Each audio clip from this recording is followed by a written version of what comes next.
अगर जब बिजली चालू होती है तो हमारी मोटरें जल जाती है। 180-200 से ज़्यादा वोल्टेज नहीं आ रहा है और इस कारण से हमारी फसलें बो नहीं पा रही। नहीं होता। हमारे 30 हॉर्स पावर की मोटर लगती है, उस पर हमको 400 वोल्टेज चाहिए। वो वोल्टेज 250 पर होगा तो कैसे चलेगा। और वो इंस्ट्रूमेंट जल जाते हैं, मोटर जल जाती है, केबल जल जाती है।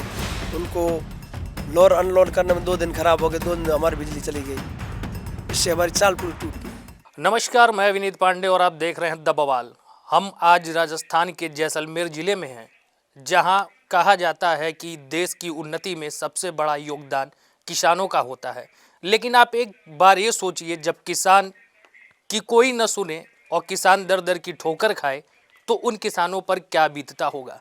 एक तरफ जहां देश के प्रधानमंत्री नरेंद्र मोदी कहते हैं कि किसान देश की उन्नति में अपना अहम रोल निभाते हैं, लेकिन जैसलमेर में ठीक उसका उल्टा देखने को मिल रहा है।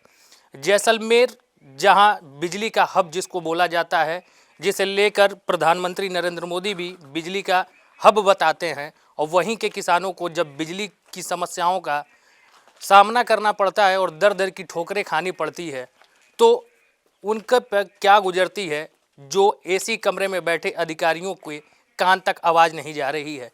तो आज हमारे साथ जैसलमेर ज़िले के कुछ किसान हैं, हम उनसे जानने का प्रयास करेंगे कि बिजली के वजह से खेती करने में उनको किन मुश्किलों का सामना करना पड़ता है। तो क्या नाम है आपका? मेरा नाम प्रेम कुमार व्यास है और यहाँ पे ट्यूबवेल में रहता हूँ। मेरा फार्म हाउस है। यहाँ पे हमको बिजली नहीं मिलती है। 6 घंटा गवर्नमेंट कहती है बिजली दे, लेकिन हमको 2.5-3 घंटे बिजली आती है, वह भी वोल्टेज नहीं आता है। और अगर जब बिजली चालू होती है तो हमारी मोटरें जल जाती है। 180-200 से ज़्यादा वोल्टेज नहीं आ रहा है और इस कारण से हमारी फसलें बो नहीं पा रही है। अभी रवीस की खेती और जीरे की खेती कर रहे हैं आप लोग। कहीं ना कहीं जैसलमेर की प्रशासन भी यही कहती है कि बिजली की जो समस्या है हम उसका समाधान कर रहे हैं। तो आप अभी तक आपको उसका समाधान धरातल पे दिखा कि नहीं दिखा? नहीं दिखा है। जैसा वैसे पहले था वैसा ही हाल अभी चल रहा है। कहते हैं तो हाँ ठीक कर देंगे, हाँ वोल्टेज आ जाएगा, लेकिन अभी तक वोल्टेज नहीं आता है। और बिजली हमको 6 घंटे में 3 घंटा 4 घंटा 2 घंटा 3 घंटा मिलती है। बिजली जो आपको 2 से 3 घंटे मिलती है, तो क्या इसमें बिजली का जो वोल्टेज होता है वो मानक के रूप होता है जिससे आप अपनी खेतों की सिंचाई कर पाएँ? नहीं होता। हमारे 30 हॉर्स पावर की मोटर लगती है, उस पर हमको 400 वोल्टेज चाहिए। वो वोल्टेज 250 पर होगा तो कैसे चलेगा। और वो इंस्ट्रूमेंट जल जाते हैं, मोटर जल जाती है, केबल जल जाती है। उनको लोड अनलोड करने में 2 दिन खराब हो गए, 2 दिन हमारी बिजली चली गई। इससे हमारी चाल पूरी टूट गई। अगर 6 घंटा बराबर मिले तो हम 100 बीघा ज़मीन बो सकते हैं अच्छी तरह से। कहीं ना कहीं सरकार और जिला प्रशासन का कहना है कि जो आवारा पशुएं हैं उन पे हम लगातार नियंत्रण करते हैं और किसानों की फसल की रक्षा की जा रही है।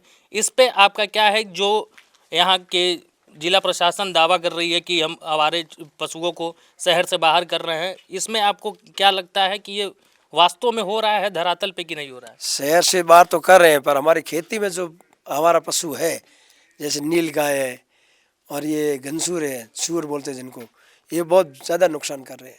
अगर आप देखो तो जेसीबी जैसे खड्डे डाल देती है। अब झटका मशीन लगा नहीं सकते, करंट लगा नहीं सकते। प्रशासन को अगर कहे तो आदमी भेजे डिफेंस, ये फॉरेस्ट विभाग के, उनको पकड़वाए तो हमको राहत मिल जाए। और शहर से मवेशी ला करके यहाँ पे हमारे ट्यूबवेल में छोड़ देते हैं। शहर से मवेशी ने इन्होंने बैल वगैरह लिए बाहर ला के हमारे यहाँ छोड़ देते हैं, वो हमको परेशान कर रहे हैं। अब जितनी भी गाय जैसलमेर शहर से आती है बाहर, बैल वगैरह सांड वगैरह, अब यहाँ छोड़ दिया। हम कहाँ पे आके उनको 100 200 है बैल है। अब हमारी फसल को नुकसान हो रहा है। या तो गौशाला में दे गवर्नमेंट उसको, या उसका बंदोबस्त करे। तो कहीं ना कहीं यहाँ जो किसान हैं उनको यहाँ के जानवरों से और बिजली सही ढंग से न मिल पाने के कारण उनकी फसलों में भी नुकसान हो रहा है। पानी सही समय पर न मिलने के कारण वो ढंग तरीके से खेती नहीं कर पा रहे हैं।